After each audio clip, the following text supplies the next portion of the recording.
Umat Islam itu kalau melihat orang lain berbuat baik, berusaha kita bisa lebih baik. Maka kaidahnya adalah fastabiqul khairat. Orang Islam harus merasa unggul karena kitab sucinya, pedomannya itu adalah Al-Quran dan Sunnah. Dan Qurannya itu langsung firmanipun Gusti Allah. Jadi kita harus punya kebanggaan sebagai warga yang unggul. Ini makan monggo silahkan. Saya sahurnya tak makan sayur semangkok, telurnya 2 sama kentangnya setengah ya Pak ya. Saya tak makan mie mawon Bu gitu. Makan mie bapaknya sahur tuh. Ibu makan sehat gitu. Coba nanti dibuktikan paginya yang tidur duluan siapa. Saya kalau nggak langsung makan nggak bisa. Kadang-kadang seperti itu ya. Saya makannya biasanya mungkin ba'da traweh gitu. Nah, itu harus dikondisikan sesuai dengan kondisi Bapak Ibu masing-masing gitu. Pada prinsipnya adalah bagusnya itu sesuai dengan sunnah ya. Minum minuman yang manis ataupun makan makanan yang manis. Kalau saran dari saya adalah kurma cukup, terus kemudian air hangat.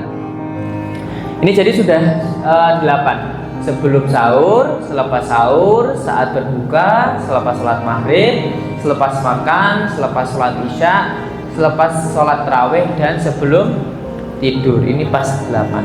Lebih dari ini lebih bagus. Gimana caranya dapat cairan nggak kerasa gitu ya? Caranya dengan makan buah yang banyak airnya. Kita doa bersama semuanya, supaya ibu semuanya berikan kesehatan, sehingga bisa Allah izinkan kita untuk menjumpa dengan bulan Ramadan sampai Idul Fitri nanti bisa menikmati iktikaf dengan khusyuk dan target ibadahnya juga dioptimalkan. Assalamualaikum warahmatullahi wabarakatuh.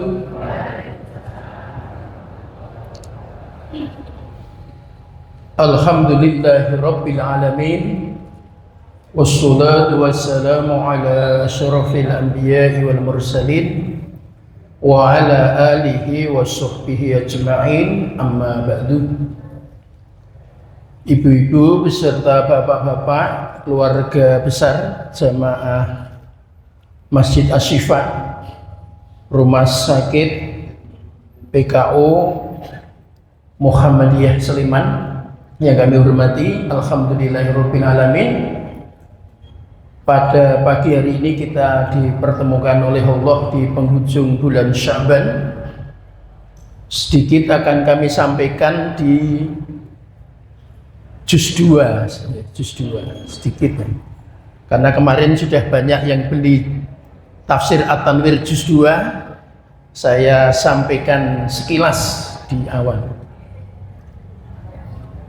Juz 2 itu diawali surah Al-Baqarah ya, 142 nanti sampai 162 bagian awal dari tafsir At-Tanwir yang disusun oleh bapak-bapak dari Persyarikatan Muhammadiyah, diberi judul tentang tafsir itu yang 20 ayat ya, 142 sampai 162 itu, yaitu tentang kepribadian masyarakat Islam. Jadi kepribadian masyarakat Islam itu dari Persyarikatan Muhammadiyah mengambil dari surah Al-Baqarah 142 sampai 162. Ada 10 ya. Saya jelaskan waktunya 10 menit ya, insya Allah selesai. Jadi agak ngebut ya. Yang pertama, berjiwa besar. Jadi kan diawali dengan saya kulus sufaha. Kata-kata berjiwa bodoh ini maka oleh Muhammadiyah dimaksudkan supaya umat Islam ini punya jiwa besar dan jangan punya jiwa bodoh itu. Berjiwa besar. Kenapa berjiwa besar?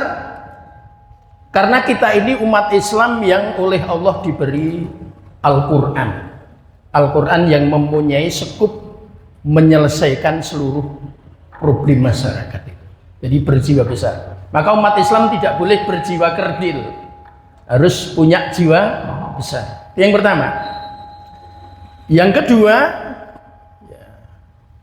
kepribadian masyarakat Islam itu terkemuka, ya, terkemuka. Jadi setelah berjiwa besar, yang kedua adalah terkemuka. Artinya apa?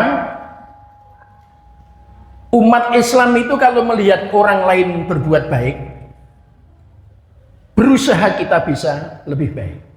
Maka kaidahnya adalah fastabiqul khairat. Jadi kalau yang pertama tadi kita ingin jangan sampai berjiwa bodoh tapi berjiwa besar itu.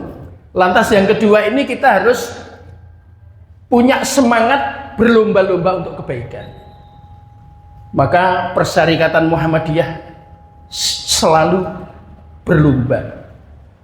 Di luar sana ada sekolah, Muhammadiyah membuat sekolah. Di luar sana bikin rumah sakit, Muhammadiyah bikin rumah sakit.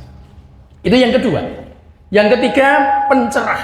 Ya, sebagaimana Kiai Haji Ahmad Dahlan, ya, itu adalah sang pencerah, sang pencerah. Jadi nama Muhammadiyah, ya, kemarin ketika pengajian di Mu'alimin yang mengisi Bapak Budi Setiawan, cucu Pak Kiai Hajid, ya. Pak Kiai Hajid itu punya putra Kiai Haji Raden Haiban Hajid, punya putra Pak Budi Setiawan. Alhamdulillah kemarin kami diperkenankan untuk mendampingi beliau ceramah di Mu'alimin. Beliau mengatakan dulu yang mimpin sidang itu Kiai Haji Ahmad Dahlan, akan diberi nama apa ini? Itu yang mengatakan pertama kali Muhammadiyah adalah Kiai Sangidu, ya, Kiai Sangidu. Kiai Sangidu itu dikenal di Muhammadiyah, pola pikirnya luar biasa, termasuk pemikiran tentang rumah sakit. Itu beliau. Nah, beliau ini orang yang memunculkan ketika Kiai Haji Ahmad Dahlan mengatakan diberi nama apa? Kiai Haji Sangidu mengatakan Muhammadiyah. Beliau yang mengatakan. Jadi kita pencerah. Artinya apa? Kita semua sebagai umat Islam, ini selalu punya usaha, selain kita memahami Islam tentang akidah, ibadah dan lain-lain, tetapi mampu menjawab tantangan zaman. Jadi zaman berkembang seperti apapun, Muhammadiyah tampil sebagai pencerah. Berikutnya adalah bersih.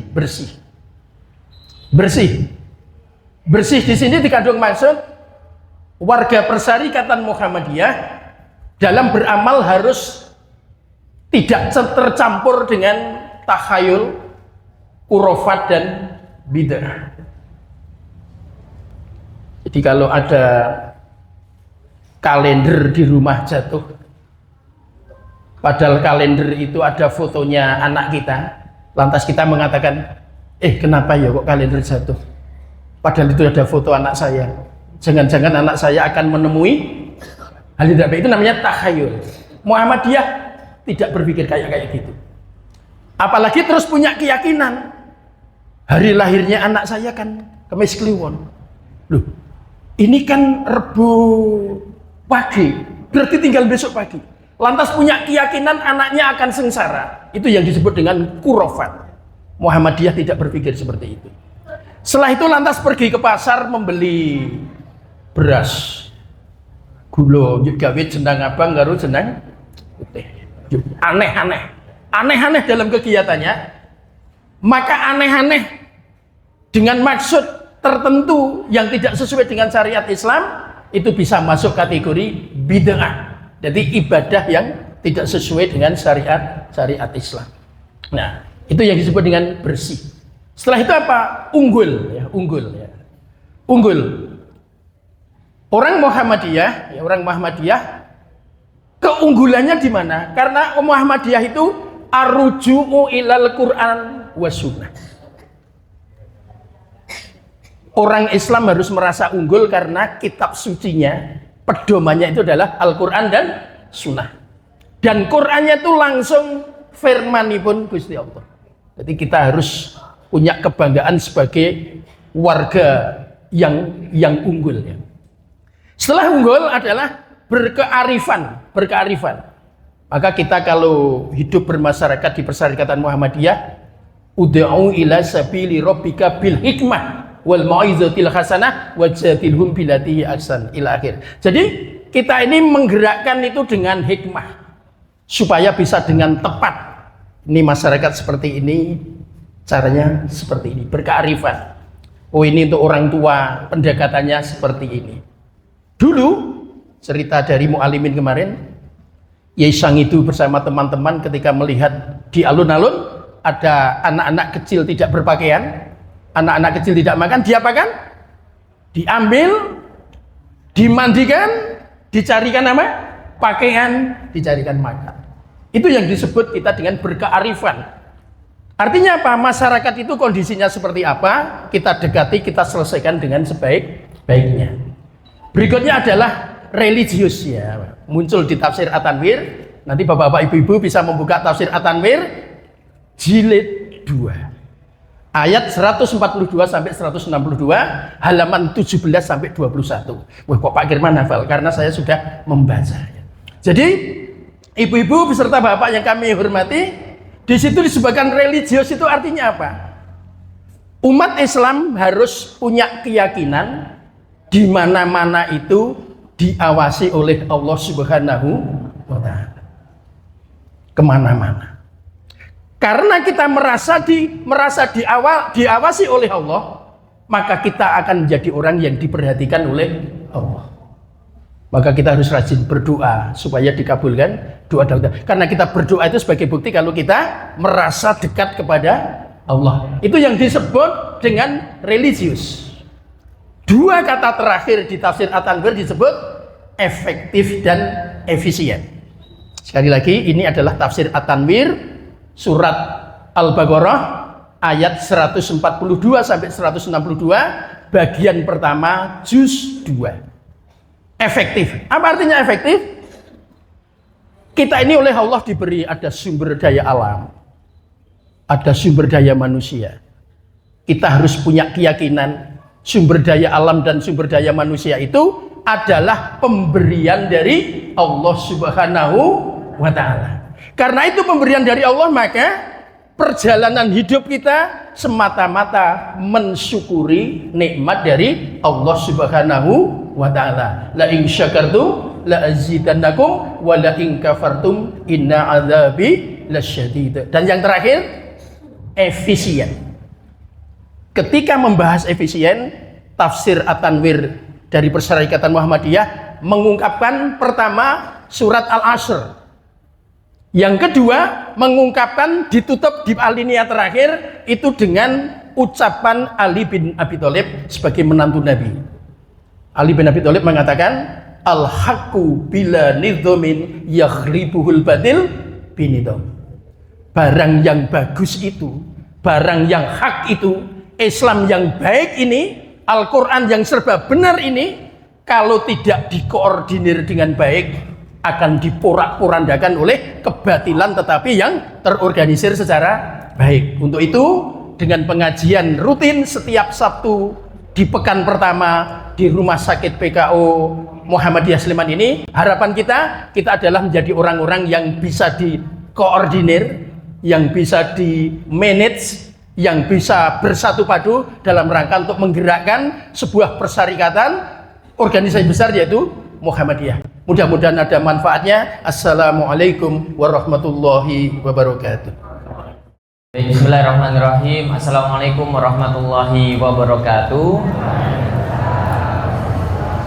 Alhamdulillahirabbil alamin wassalatu wassalamu ala asrofil anbiya'i wal mursalin nabiyina Muhammadin sallallahu alaihi wasallam. Alhamdulillah Ibu Bapak semuanya, pagi hari ini kita bisa bersilaturahmi gitu ya. Ini salah satu nikmat yang Allah berikan kepada kita. Allah berikan sehat mata, sehat telinga, sehat kaki, sehat tangan gitu ya. Sehingga Allah berikan keizinan buat kita semuanya buat datang nyupir motor, nyupir mobil, jalan kaki sampai sini dengan sehat walafiat. Ini salah satu kenikmatan yang sangat luar biasa yang harus kita syukuri, yang kadang-kadang kita lupa. Di belakang kita ini mungkin sekarang masih ada yang diinfus, makan aja susah, gerak aja susah, mau ke toilet aja harus dituntun gitu ya. Tapi terkadang kesehatan ini membuat kita lalai akan nikmat syukur Allah yang memberikan kepada kita. Salawat dan salam kita haturkan kepada Nabi Muhammad SAW. Baik, alhamdulillah matur nuwun PDM Sleman yang sudah mengundang saya terkait dengan acara pagi hari ini. Insya Allah nanti kita banyakin aja tanya jawab, nggak apa-apa Bapak Ibu gitu ya. Ada hal-hal mungkin nanti kalau misalnya di sekitaran rumah, di lingkungan rumah ada mitos atau fakta yang katanya nak mangan iki ra oleh kok kayak gini gitu, nanti bisa diobrolkan aja terkait mitos atau fakta yang Bapak Ibu sering dengar di luar sana.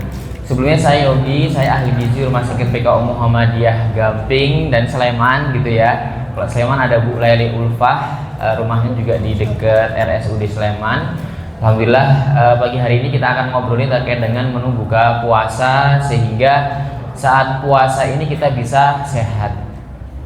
2 tahun lalu saya masih ingat sekali hari pertama, hari kedua, hari ketiga, keempat, 5 itu kondisinya sakit. Puasa hari 1 sampai 5 itu Masya Allah ya, untuk mau sahur pun mulutnya pahit gitu ya, malamnya panasnya tinggi gitu sehingga tidak optimal. Padahal kan ibadah Ramadan ini 1 tahun sekali gitu ya, memang harus dioptimalkan.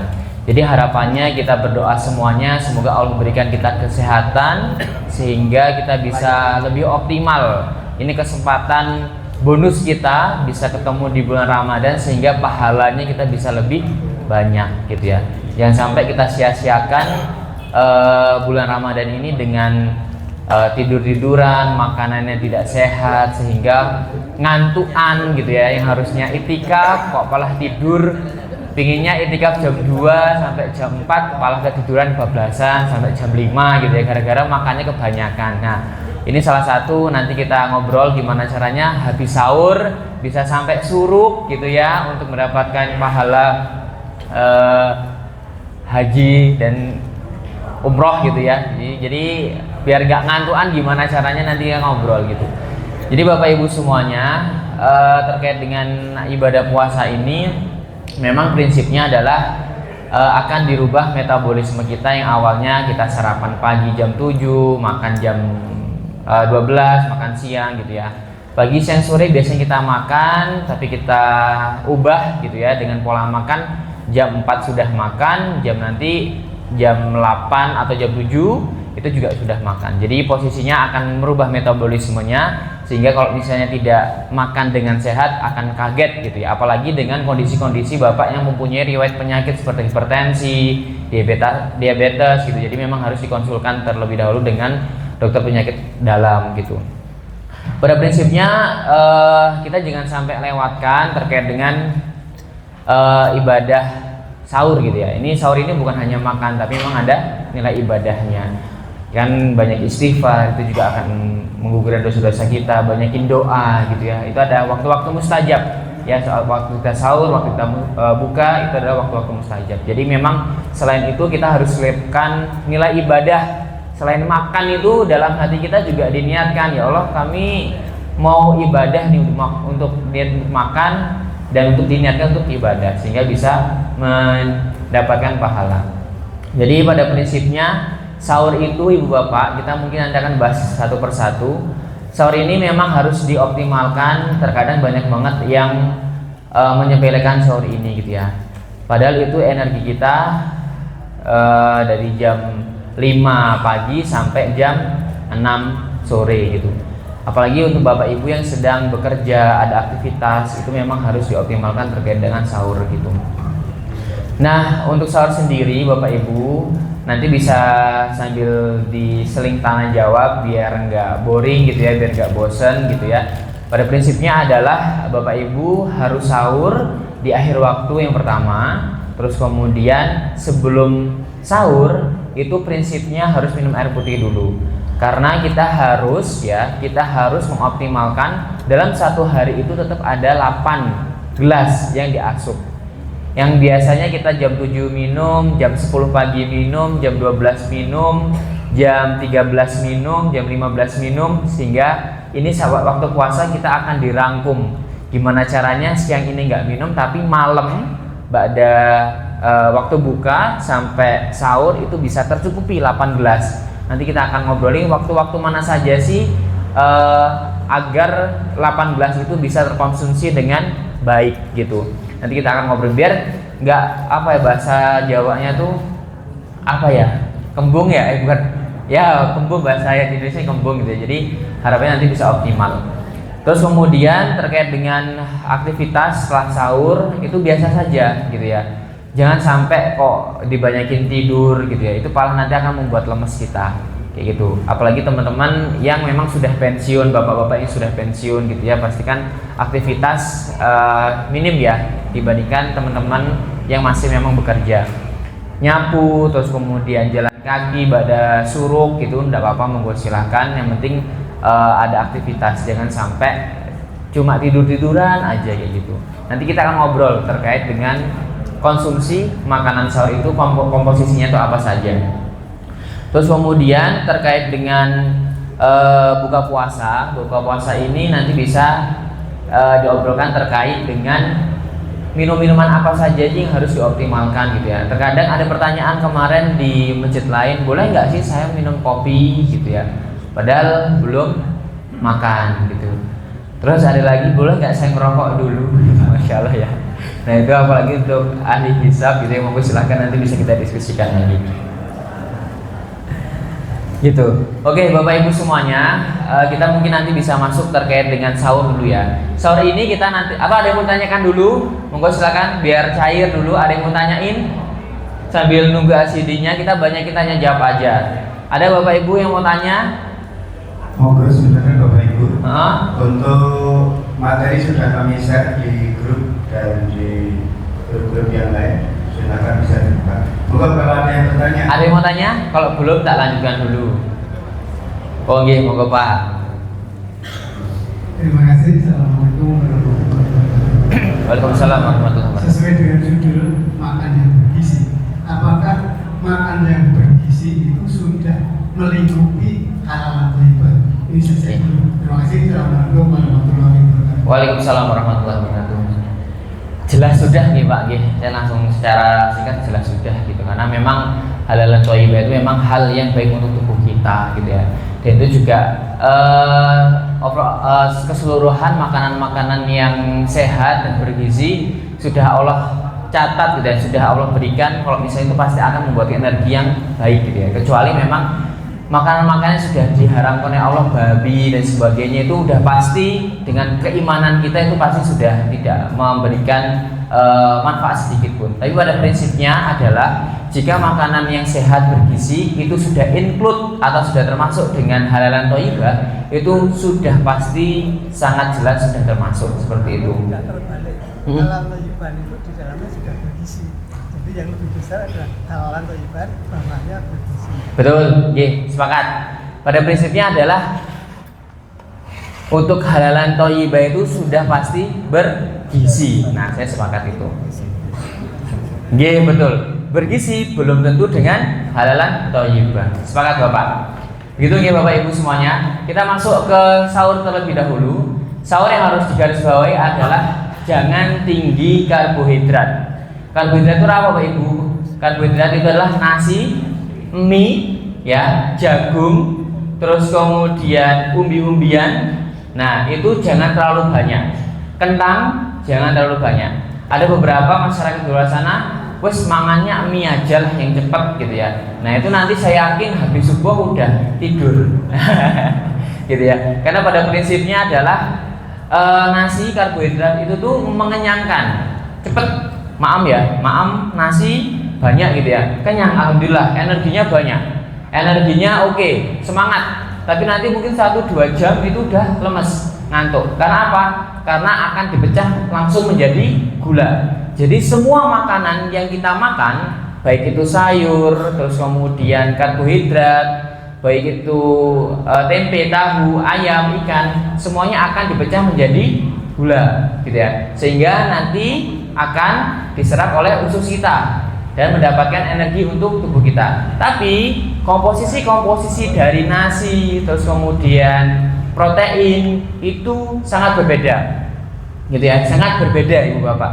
Jadi kalau bisa waktu sahur itu diminimalkan karbohidratnya, ya, diminimalkan nasinya atau kentangnya, monggo silakan, tapi dioptimalkan sayurnya, ya, sayur, tahu, tempe dan lauk-lauk hewani, monggo silakan. Hewani itu kayak misalnya daging, ayam, sapi dan telur, ikan, monggo silakan. Jadi pada prinsipnya nanti saya berikan contoh di slide itu Bapak Ibu, di paling bawah itu ada contoh gambaran piring. Gambaran piring selama satu kali makan tuh bagusnya seperti apa. Jadi setengah itu Ibu ya, misalnya piringnya, waduh nggak ada ya. Nanti gambarnya apa? Jadi piring ibaratnya lingkaran gitu ya, kan piring lingkaran Ibu nggih, lingkaran ya. Nah itu nanti seperempatnya itu adalah nasi, seperempat loh, seperempatnya. 3/4-nya, oke, 3/4-nya itu nanti diisi dengan sayur, lauk, sama buah. Ya, nanti bisa dibuktikan. Nanti Bapak, misalnya suami istrinya, Bapak tak masakan mie ya, misalnya ya, tak masakan mie nih, dimakan monggo silahkan. Saya sahurnya tak makan sayur semangkok, telurnya 2, sama kentangnya setengah ya Pak ya. Oke, saya tak makan mie mawon Bu gitu. Makan mie bapaknya sahur tuh. Ibu makan sehat gitu. Coba nanti dibuktikan paginya yang tidur duluan siapa. Gitu ya. Jadi saya juga sudah pernah melakukan hal itu gitu ya. Alhamdulillah ngefek banget di tubuh kita gitu. Sehingga ibadah waktu pada sahur itu bisa optimal sampai jam 6 suruh dan sebagainya. Gitu ya. Untuk prinsip, sebentar saya ambilkan colokan dulu.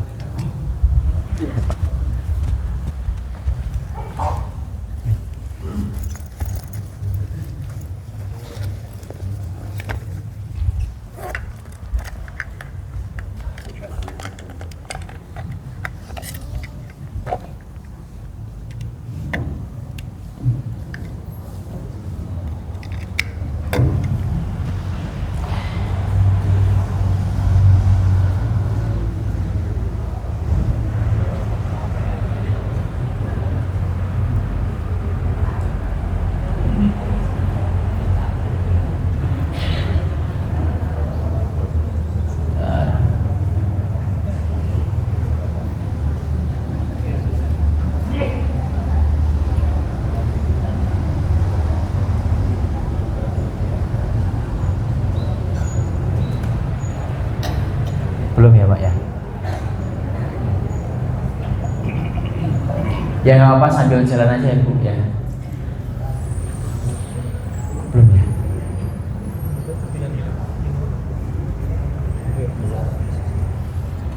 Jadi pada prinsipnya kalau sahur itu coba ya Bu ya, mulai hari pertama itu makan nasinya coba dikurangin. Kalau mau diganti monggo silakan, kalau mbah-mbah gitu ya. Ini mungkin ngerasanya zaman muda dulu karbohidrat tuh nggak cuman nasi tok, tapi memang ada jagung, terus kemudian kentang, terus kemudian umbi-umbian. Jadi kalau misalnya jenengan sampun minum makan nasi, ya sudah diganti mawon pakai kentang atau jagung atau umbi-umbian gitu ya.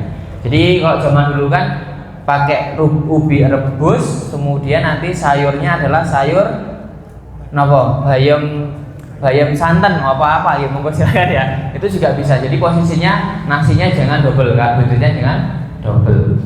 Nah, terkait dengan itu nanti bisa dikomunikasikan atau bisa disusun gitu ya. Jadwal menu Bapak Ibu semuanya nanti tak kasih ke Pak Broto, sahabat bisa di-share menu-menu buka puasa, sahur, sehingga nanti di rumah bisa dioptimalkan. Tapi pada prinsipnya adalah menunya sama persis kayak Bapak Ibu sehari-hari yang masak gitu ya. Cuman komposisinya harus dioptimalkan sayur dan buah serta protein lauknya itu gitu nggih. Nah, terus kemudian untuk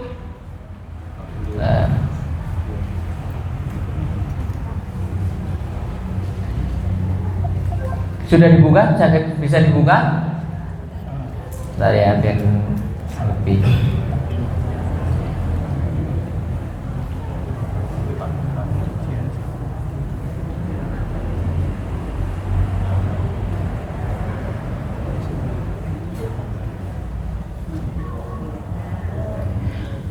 Nah, terus kemudian Bapak Ibu semuanya harus diperhatikan ya. Mungkin masuk ke slide ke-5 mawon nggak apa-apa.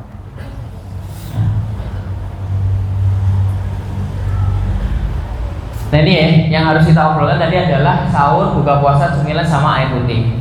Next Pak. Nah ini ya, tadi sudah saya sampaikan jangan konsumsi karbohidrat saja, gitu ya, karena akan menimbulkan rasa kantuk yang berlebihan. Cepat pokoknya, kenyangnya cepat. Setelah itu nanti akan lemes, gitu ya. Padahal sehingga kita membutuhkan energi yang 6-7 jam untuk beraktivitas. Siap. Nah, next kan ini ya. Nah, Bapak Ibu semuanya, ini ada 2 perbandingan antara makanan yang sesungguhnya sama ada makanan yang ultra proses. Ini di ilmu gizi sangat ditekankan sekali untuk semua kalangan umur, gitu ya, baik anak-anak, remaja, dewasa, lansia, gitu ya. Jadi Bapak Ibu semuanya, nah, real food ini sudah saya sampaikan tadi. Real food itu makanan yang sesungguhnya tanpa banyak proses.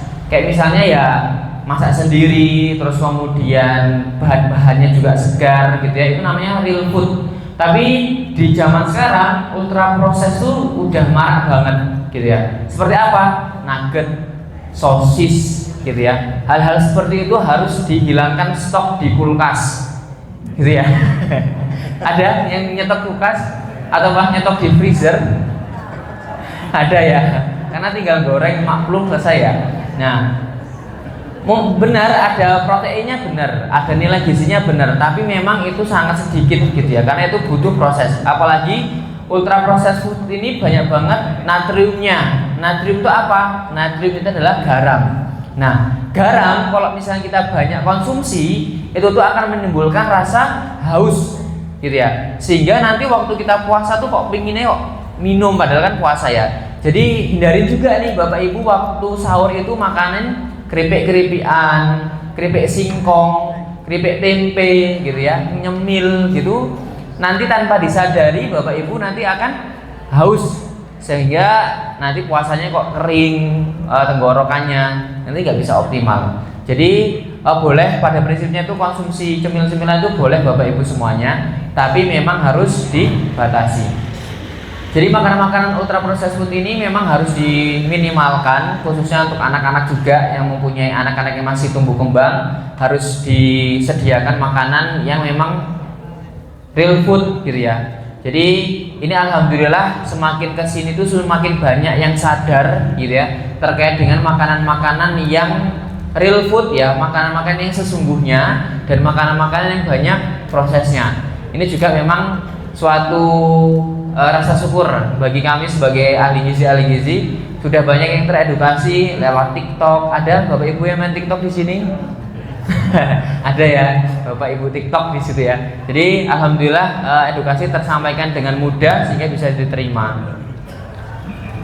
Nah, ini yang namanya ultra real food Bapak Ibu semuanya. Jadi ini yang namanya real food ya Bapak Ibu, di sawah, di pasar itu semuanya makanan-makanan yang real food. Ini bagus sekali. Bagus sekali.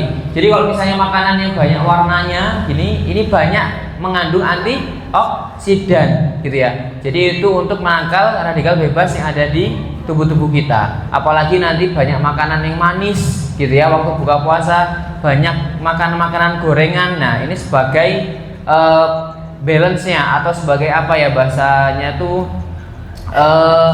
penyeimbang. Nah, penyeimbang terkait dengan makanan-makanan di luar sana yang mereka jual dan kita beli, ya. Jadi terkait dengan ini sebenarnya untuk mengoptimalkan daya tubuh kita sehingga nanti tidak mudah untuk sakit. Nah, ini tinggi serat Bapak Ibu, nasi merah, kacang-kacangan. Jadi Bapak Ibu monggo dijadwalkan terkait dengan bubur kacang hijau, gitu ya. Tapi memang gulanya harus kurangi, gitu ya. Langsung kurangi, gitu ya. Jadi memang harus dioptimalkan makanan-makanan yang tinggi serat kayak gitu. Nah, beras merah ini tinggi serat Bapak Ibu, ya, tinggi serat. Jadi kenyangnya itu lebih lama. Dari tadi kok Yogi kok ngomong tinggi serat, banyakin serat dan sebagainya, itu tujuannya untuk apa sih? Tujuannya itu Bapak Ibu kalau banyak serat itu laparnya itu akan berkurang. Jadi kenyangnya tuh frekuensinya lama. Nah, awan itu mungkin jam 1-2 itu baru kerasa laparnya, wis dibikin tidur dulu, habis itu bangun, mandi, asar, ngaji, udah buka gitu ya. Nah, ini berbuka. Tadi kita udah ngomongin terkait dengan sahur, kita ngomongin buka, gitu ya. Buka ini pada prinsipnya sama persis kayak yang sahur tadi Bapak Ibu, tapi harus dikondisikan dengan pasien-pasien mungkin ada riwayat hipertensi, diabetes, itu memang dan kebiasaan pribadinya masing-masing. Saya kalau nggak langsung makan nggak bisa, kadang-kadang seperti itu ya. Saya makannya biasanya mungkin ba'da traweh gitu. Nah, itu harus dikondisikan sesuai dengan kondisi Bapak Ibu masing-masing gitu. Pada prinsipnya adalah bagusnya itu sesuai dengan sunnah ya. Minum minuman yang manis ataupun makan makanan yang manis. Kalau saran dari saya adalah kurma cukup, terus kemudian air hangat gitu ya. Terkait dengan tadi sudah Pak Broto menyampaikan teh kental dan sebagainya gitu ya. Itu pada prinsipnya boleh karena memang posisinya kita sudah turun gulanya sehingga dioptimalkan gula dengan teh manis dan sebagainya.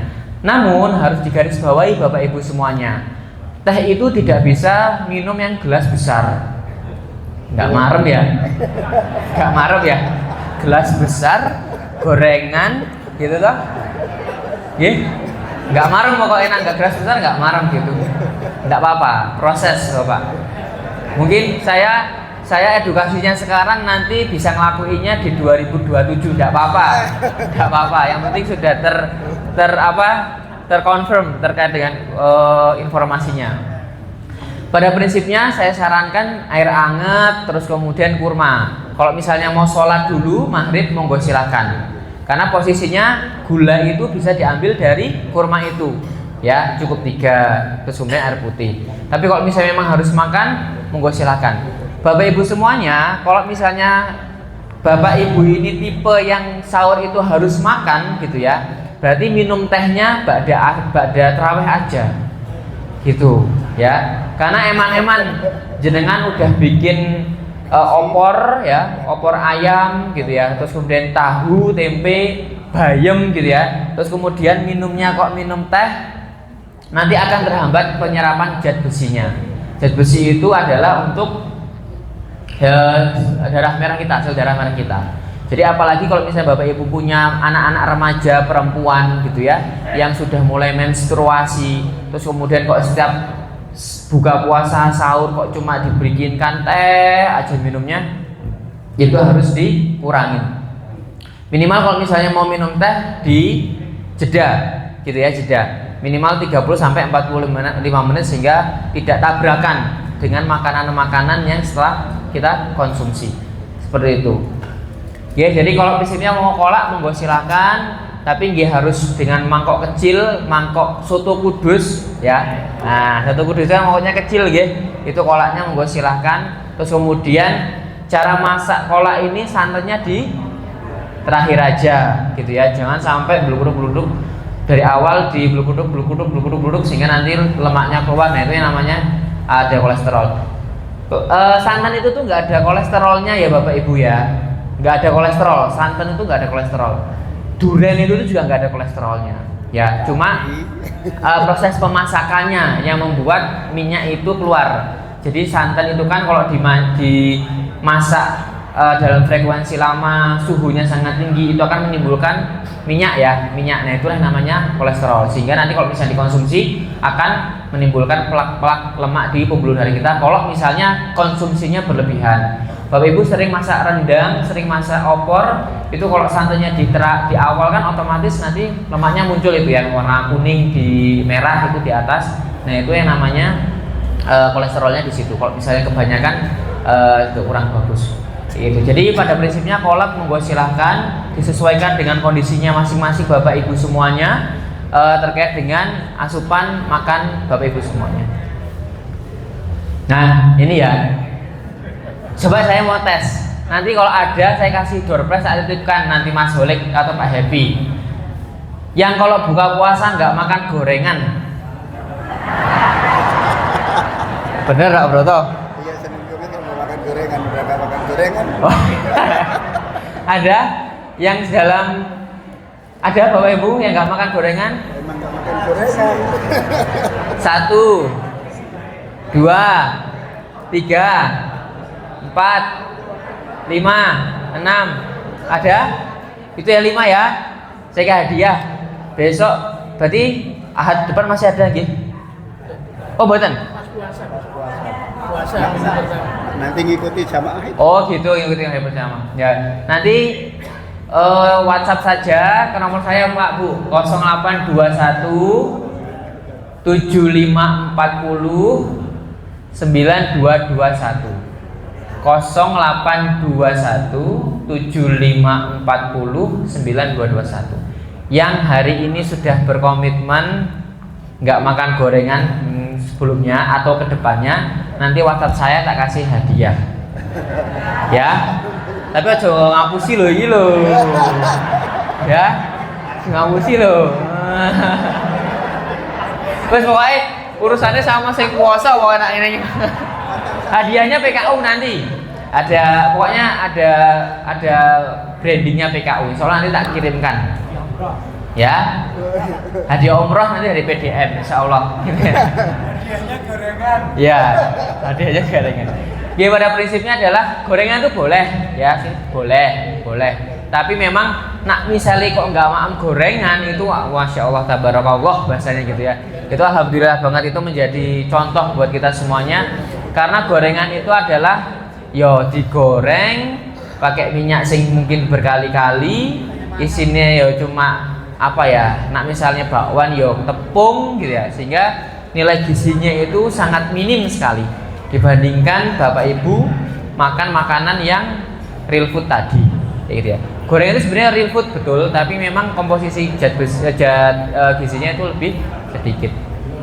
Nanti WhatsApp ya, ini sudah saya janjikan, soal nanti saya kirimkan besok Ahad saya nanti tak WhatsApp Pak Broto ada kajian apa nanti itu ya. Gini di Sigmawan. Niki nggih, kurma sama air putih. Nah, ini Bapak Ibu yang tadi saya sampaikan gitu ya. Jadi nanti ini kalau saya nanti 3/4 aja karbohidratnya gitu ya, 1/4. Terus kemudian nanti sayur. Terus kemudian kalau bisa tuh sayur dengan karbohidrat tuh seimbang Bapak Ibu.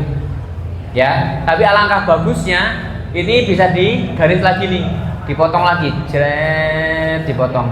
Nah, sehingga nanti di sini tambah sayur lagi.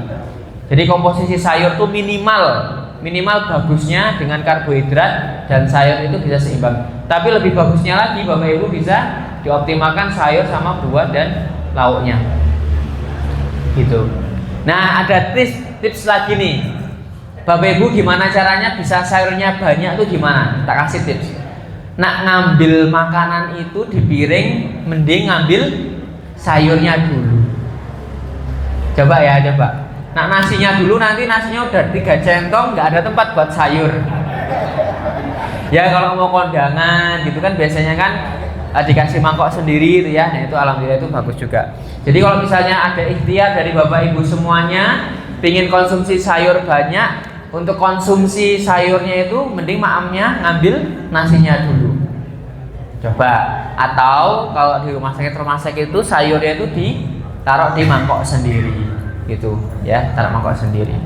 Buat pasien-pasien diabetes, mungkin kalau misalnya Bapak Ibu ada riwayat diabetes, ini sayur konsumsi ya dibandingkan dengan orang normal itu 2 kali lipatnya. Ya, 2 kali lipatnya. Jadi kalau misalnya orang normal sayurnya 1 centong misalnya gitu ya, berarti diabetes ini riwayat yang mempunyai diabetes sayurnya 2 centong gitu. Kalau di rumah sakit itu kita kasih 2 masakan sayur, ada yang tumis sama ada yang berkuah atau sop, sehingga bervariasi. Kayak gitu ini kita. Nah, ini Bapak Ibu semuanya, ben maamnya tuh semangat gitu ya. Makanya semangat tuh Bapak Ibu-ibu ini khususnya beli buah, nyetok, dipotong-potong di rumah, taruh di Tupperware atau di wadah. Jadi bapak, anak, ibu tuh nanti waktu buah tinggal makan, gitu ya. Jadi seni untuk menyajikan tuh terkadang itu penting sekali, gitu ya. Seni menyajikan makanan di meja, apalagi kalau misalnya punya anak-anak yang baru puasa gitu ya, sehingga kita berikan makanan buka puasa yang menarik gitu. Itu juga salah satu penting sekali. Di rumah sakit juga kayak gitu. Pasien-pasien anak itu kita buatkan nasinya jadi beruang, terus kemudian sayurnya jadi rambut, biasanya seperti itu. Jadi prinsipnya plating atau penyajian itu tuh sangat penting sekali. Apalagi kalau misalnya bapak ibu tuh lagi sakit gitu ya, itu hal-hal yang dari visual sehingga bisa semangat untuk makan. Jadi optimalkan buah itu salah satunya juga monggo nyetok dalam 1 minggu, nggak harus beli yang mahal-mahal, bisa pepaya, pisang, terus apa lagi. Pokoknya yang ekonomis itu sangat oke banget. Bisa dipotong-potong, pepaya jadi satu itu dipotong semuanya persegi panjang, dimasukkan kulkas. Jadi sehingga nanti untuk makan tuh gampang. Kita pingin buah pada traweh, wah dadak ngupas, dadak ngucici dan sebenarnya sido itu wae ngono kan. Akhirnya nggak jadi makan buah. Jadi mungkin bisa salah satu treatment atau apa namanya cara gitu ya, gimana caranya konsumsi buah itu bisa optimal. Dengan itu tadi memotong-motong, terus kemudian dimix buah pepaya dengan buah semangka, taruh di piring sehingga nanti daya tarik untuk makan tuh lebih optimal. Nah, ini tadi yang saya sampaikan Ibu Bapak semuanya, 8 gelas bisa dioptimalkan dalam waktu buka puasa sampai sahur. Nah, jadi yang pertama, selepas bangun sahur ini ya, selepas bangun sahur gitu ya, itu diminum dulu 1 gelas belimbing, monggo silakan gelas belimbing yang biasa di hajatan atau di pengajian itu namanya gelas belimbing, itu sekitar 200 ml. Terus kemudian nanti selepas sahur itu bisa ba'da makan, setelah makan sambil minum itu monggo silakan. Ingat jangan minum Masya Allah, jangan minum teh ya, jangan minum teh. Kalau mau minum teh ya udah jenengan bangun jam 3 minum teh dulu, tidur dulu, gak tidur lagi, nanti makan lagi gak apa-apa, monggo silakan gitu ya. Terus kemudian saat buka puasa ini 1 gelas, monggo silakan nanti sebelum makan air hangat dulu biar rileks lambungnya gitu ya. Kalau mau minum yang hangat-hangat itu lebih bagus lagi. Jangan minum minuman yang tinggi asam. Ya kayak misalnya kopi itu nanti bisa menimbulkan gelisah, GERD dan sebagainya, itu kurang bagus. Ya kalau mempunyai kebiasaan minum kopi kok waktu ajan langsung minum kopi, belum makan yang lain, itu dikurangin. Ya, jadi tadi 1 selepas bangun tidur, waktu sahur, terus kemudian buka puasa, terus kemudian selepas sholat maghrib. Ya, selepas sholat maghrib. Terus kemudian, nah ini nanti monggo makannya nanti bisa menyesuaikan. Pas selesai sholat maghrib nanti bisa selesai makan. Terus kemudian selesai sholat isya dan taraweh dan sebelum tidur. Nah terkadang Bapak Ibu ini kalau di Masjid Suja, Bapak Ibu ya, di PKU Gamping itu di sana tidak menyediakan air mineral gelas atau kemasan. Kita sediakan tumbler di sana, bayar seikhlasnya. Kita di sana pakai galon. Jadi Bapak Ibu di sana tuh mungkin di depan kalau tarawih itu pada bawa tumbler di depannya. Jadi nanti sambil tarawih sambil minum dan sebagainya. Jadi nggak merasa terbebani, wah kok bareng ngombe minum lagi, sehingga nanti sambil jalan tuh nggak kerasa ternyata sudah minum nih 1 tumbler nih 1 liter. Nah hal-hal seperti itu harus dioptimalkan. Ini jadi sudah 8 sebelum sahur, selepas sahur, saat berbuka, selepas sholat maghrib, selepas makan, selepas sholat isya, selepas sholat tarawih dan sebelum tidur. Ini pas 8. Lebih dari ini lebih bagus. Gimana caranya dapat cairan nggak kerasa gitu ya? Caranya dengan makan buah yang banyak airnya. Yang tadi semangka, melon, pir, terus kemudian bisa juga timun gitu ya. Timun sebagai lalapan itu dengan tidak sengaja asupan cairan itu sudah masuk dalam tubuh kita. Alhamdulillah Bapak Ibu semuanya, ini saya ngobrolin terkait dengan asupan gizi untuk Bapak Ibu yang tidak mempunyai riwayat penyakit gitu ya. Terkait dengan Bapak Ibu yang punya riwayat penyakit khususnya hipertensi, kolesterol, diabetes, kami sarankan bisa konsultasi terlebih dahulu dengan dokter spesialis penyakit dalam. Apalagi yang sudah mempunyai riwayat gula yang harus minum obat dulu sebelum makan, suntik insulin dulu sebelum makan. Karena ritme pemberian obat juga akan diatur ulang resepnya terkait dengan puasa itu. Boleh nggak sih puasa gitu ya untuk ibadah puasa ini kan nggak bisa ditinggalkan seenaknya gitu ya. Walaupun Bapak Ibu mempunyai riwayat, kalau misalnya kondisinya optimal, insya Allah ibadah puasa juga bisa dioptimalkan. Amin. Cukup sekian Bapak Ibu semuanya, kita lanjutkan di sesi tanya jawab. Jika ada hal yang masih kurang pas atau mau ditanyakan, masih ada waktu, monggo silakan jika ada masih waktu. Terima kasih Bapak. Terima kasih Mas Yogi Fitri Ramadan, di mana telah memberikan penjelasan kepada kita bahwa saya eling-eling di bawah ajeng maklum ambil di sini saya murid. Benjeng kan keset gen mantas sawalan segone kayak dewi. Oh iya betul Pak, betul.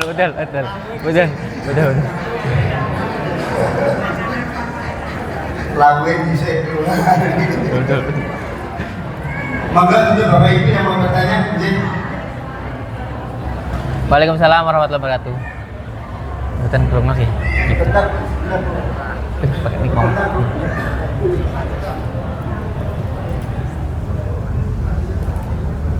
Ini kok belum ada yang WhatsApp saya, berarti tadi nggak jadi.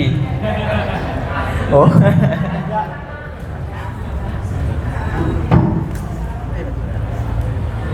Assalamualaikum warahmatullahi wabarakatuh. Waalaikumsalam warahmatullahi wabarakatuh. Ustaz, saya menanyakan itu suami saya itu kan suntik insulin dan berarti itu habis sahur sekali, satunya habis buka itu gimana? Nah, tadi sudah saya sampaikan terkait dengan penyuntikan insulin, nanti bisa dikonsulkan dulu dengan dokter spesialis dalam. Dan terkait dengan dosisnya itu mungkin juga akan ada dirubah Ibu gitu. Nanti daripada saya salah ya, mending kami juga kolaborasi dengan dokter spesialis penyakit dalam terkait dengan penggunaan obat insulin, terus kemudian obat-obat gula yang masih oral gitu, memang harus dikonsultasikan terlebih dahulu dengan dokter penyakit dalam gitu. Jadi kami tidak bisa memberikan jawaban pasti terkait dengan penyuntikannya, sesinya waktu kapan, karena itu memang harus dikonsulkan terlebih dahulu. Biasanya seperti ini, pada prinsipnya adalah harus dikontrol dulu. Saya senang dengan pasien-pasien gula, kalau misalnya konsultasi dengan kami itu mereka tuh bawa record atau catatan. Dalam 1 bulan itu mereka catat tuh tensinya berapa, terus kemudian gulanya berapa, sehingga ada data untuk memberikan treatment baik makan ataupun dari insulinnya itu sendiri. Kalau misalnya dari kami Ibu sebagai ahli gizi, karena memang mempunyai riwayat gula ya, tadi sudah saya sampaikan terkait dengan asupan lemaknya, proteinnya, khususnya adalah serat dioptimalkan. Tapi untuk penyuntikan insulin ini kan karena gulanya sudah tinggi ya, sudah tinggi sekali gitu ya. Nah itu juga salah satu faktornya adalah dari pola makannya juga gitu ya. Saya yakin kalau misalnya pola makannya itu dirubah, treatment pelan-pelan gitu, insya Allah insulinnya juga akan ada kemungkinan besar insulin itu diganti dengan obat oral gitu. Jadi memang harus ditreatment dulu dengan makanan-makanan yang sehat, yang bergizi, real food. Dan terkait dengan penyuntikan insulin, saya sarankan bisa dikonsultasikan dulu dengan dokter spesialis penyakit dalam. Gitu Ibu, semoga sehat selalu. Amin. Monggo ada yang lain? Ibu di sini. Monggo. Bapak di sana. Mic-nya Ibu. Bapak dulu deh.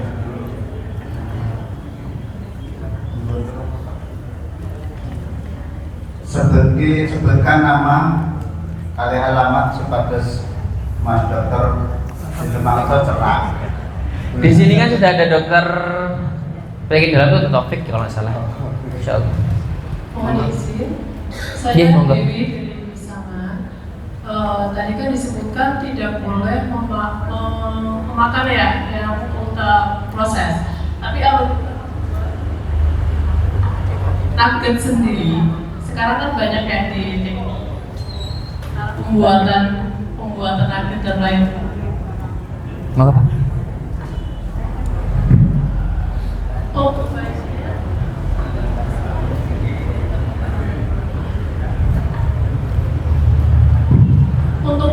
untuk perebusannya itu baiknya berapa menit, Ya. Pak Dokter? Jadi kami butuh edukasi di situ.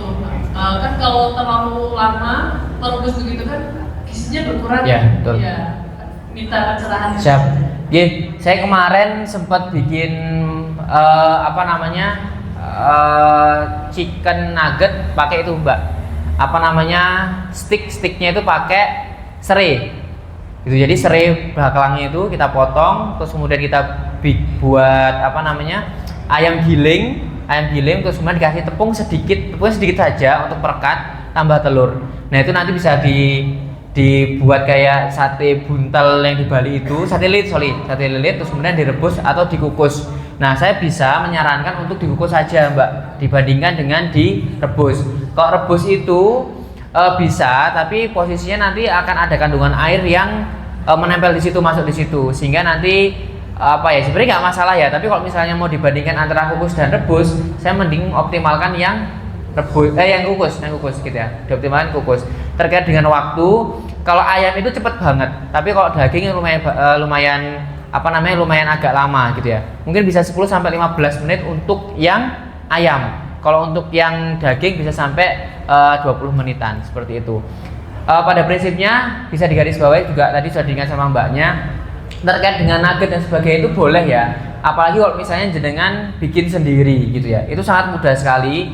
Tinggal beli ayam giling, telur, tepung sedikit, terus kemudian diadoni, terus kemudian nanti dibentuk sama sate lilit itu bisa, atau nanti kayak di bola-bola terus kemudian dikukus, itu juga boleh banget. Terus kemudian di stok di mana, di freezer. Kenapa? Bedanya apa? Kok bikin sendiri sama nggak bikin sendiri ya kan? Kandungannya itu kita bisa atur sendiri ya. Misal bikin ayam setengah kilo, tepungnya cuma sedikit, sehingga kan asupan proteinnya kan semakin banyak dibanding kita beli di luar sana. Mungkin perbandingan di luar sana tepungnya 3/4, ayamnya cuma 1/4. Jadi seperti itu. Jadi alangkah baiknya kalau misalnya buat sendiri, monggo silakan. Tinggi protein, lebih enak makannya, tidak lama untuk ngunyahnya, sehingga tinggi asupan proteinnya. Seperti itu. Matur nuwun. Monggo ada yang lain? Bapak. Siapa? Assalamualaikum warahmatullahi wabarakatuh. Waalaikumsalam warahmatullahi wabarakatuh. Nama saya Adiani dari Beteng. Yang akan saya tanyakan agak menyimpang dari itu sedikit dong. Siapa? Kita sering mendengar keluhan bahwa seseorang yang setelah mengkonsumsi daun singkong, Ya. kangkung, Mm-hmm. itu beberapa saat kemudian lutut itu mengalami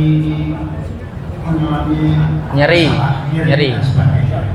Yang saya tanyakan itu mitos atau fakta? Terima kasih. Assalamualaikum warahmatullahi wabarakatuh. Waalaikumsalam warahmatullahi wabarakatuh. Si Pak, ini banyak banget ditanyakan sama pasien rawat inap, rawat jalan gitu ya. Ini adalah indikasi terkait dengan asam urat. Tapi dalam penelitian gitu ya, dalam penelitian terbaru ya, kandungan, jadi gini, kenapa kok bisa terjadi sakit ya, terjadi sakit, nyeri dan sebagainya itu, Bapak bayangkan gula batu ya, terus kemudian nempel di sendinya kita, sehingga kalau misalnya kita gerakkan, akan pelumasnya akan terhambat dan sakit gitu ya, kerak dan sebagainya. Kalau mau dianalogikan seperti itu, sakit gitu ya, sehingga itu tuh muncul yang bisa di sendi tangan, sendi kaki, di lutut, itu pasti di pas sendi-sendinya. Dia munculnya di situ. Itu kenapa? Karena ada zat purin. Namanya zat purin, Bapak. Purin itu biasanya ada di makanan-makanan yang kayak jeruan. Ya, jeruan, terus kemudian makanan-makanan yang tinggi lemak itu biasanya mengandung purin gitu ya, Pak ya. Tapi ini harus dilihat dulu nih, Pak ya. Bapak makan singkong, makan kangkung, tapi lauknya apa? Ya, nanti lauknya jeruan. Nah, jadi masalahnya bukan di lauk, bukan di sayurnya, tapi masalahnya ada di lauknya tadi itu, gitu ya. Bapak Ibu juga harus dikonfirmasi lagi, terkadang butuh proses. Jadi gini, hari ini kita makan kangkung, bayam dan sebagainya gitu ya. Tapi 2 hari yang lalu, 3 hari yang lalu kita habis pesta jeruan. Ada tetangga yang ngasih jeruan banyak gitu. Nah itu juga harus dikonfirmasi, harus di-recall, harus diingat-ingat gitu. Biasanya saya sebagai ahli gizi lain, kita gali nih 2 hari yang lalu makan apa, 1 hari yang lalu makan apa, minimal 24 jam ke belakang jenengan makan apa. Tapi pada prinsipnya adalah makanan-makanan yang mengandung purin, sayur-sayuran itu sangat kecil sekali menimbulkan rasa nyeri. Ya Pak ya, mungkin gini Pak, bisa dites juga, misalnya jenengan ada riwayat asam urat juga, kurangi dulu makan makanan jeroan-jeroan gitu ya. Terus kemudian makanan telur rebus dan sebagainya, kayak ayam goreng, ayam panggang gitu. Terus pendampingnya kangkung. Nah, dievaluasi ada nggak keluhan. Kalau misalnya nggak keluhan kan berarti masalahnya bukan di sayurnya. Mungkin next yang dulu jenengan makan makanan yang jeroan-jeroan itu. Tapi pada prinsipnya dalam penelitian makanan purin itu tidak ada, mungkin sedikit sekali dengan makan-makan di dalam sayur-sayuran itu. Gitu ya Bapak Ibu ya. Alhamdulillah ini juga banyak banget yang menanyakan. Teman, kulit minju. Ini ada yang bertanya lewat melalui Jabri WA saya ini. Kalau kita pas puasa kemudian punya penyakit asma dan menggunakan semprotan batal atau enggak? Wah itu nanti Bapak yang menjelaskan. Ustaz ya. Pak Herman ini. Monggo Ustaz. Ini fikihnya nih, masuk fikih ini. Inhaler nih kalau Bapak yang apa namanya? Jadi masuk fikih nih kalau mboten. Prinsip masuk ke dalam atau tidak? Masuk ke dalam. Oh, ini. Kalau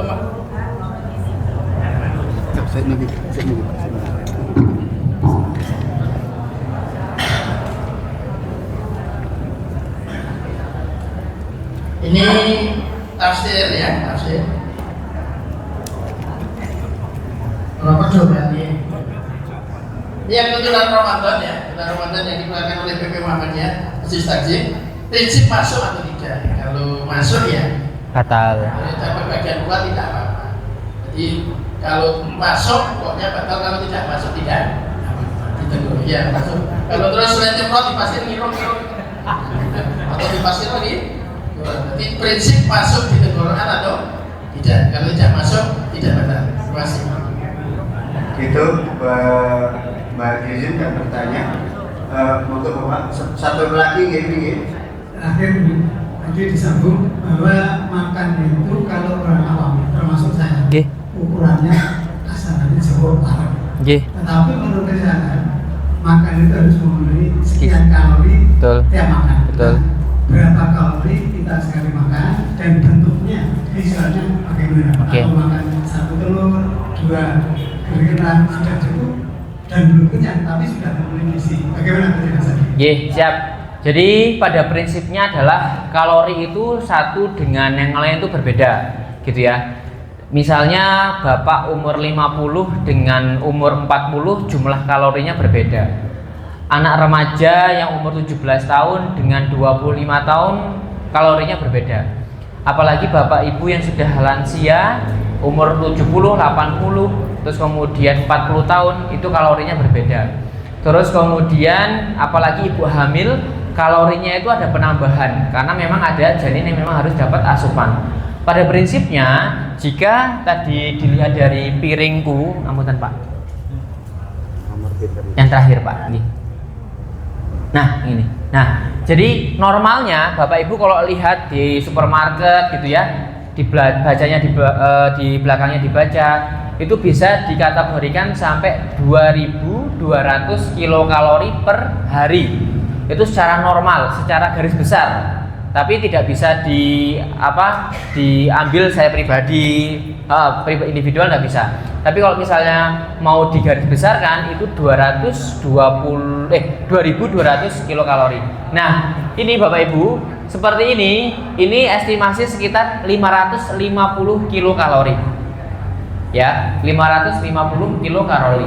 Kalau misalnya Bapak Ibu makan 3 kali ini, berarti kan sudah 1000 berapa itu? 1.700-an. Belum nanti ditambah kolaknya, belum ditambah lagi namanya buahnya, belum ditambah lagi nanti sama gorengannya. Gorengannya itu tinggi kalori, ya tinggi kalori. Tapi kenyangnya tuh cepet Pak ya, betul ya. Tapi nanti cepet lapar gitu.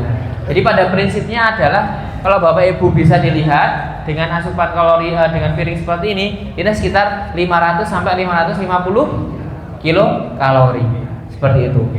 Kalau saran saya mending tetap balik lagi karbohidratnya dikurangi ya.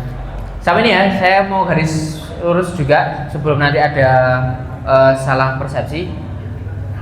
Perbandingan nasi putih, kentang, umbi-umbian itu ada gulanya, tapi lebih bagus jika dibandingkan nasi putih dengan umbi-umbian, itu bagusan umbi-umbian gitu ya, umbi-umbian. Jadi pasien-pasien DM, diabetes gitu ya, di rumah sakit biasanya kita berikan kentang rebus, kentang mosquito yang dibecek-becek itu biasanya gitu ya.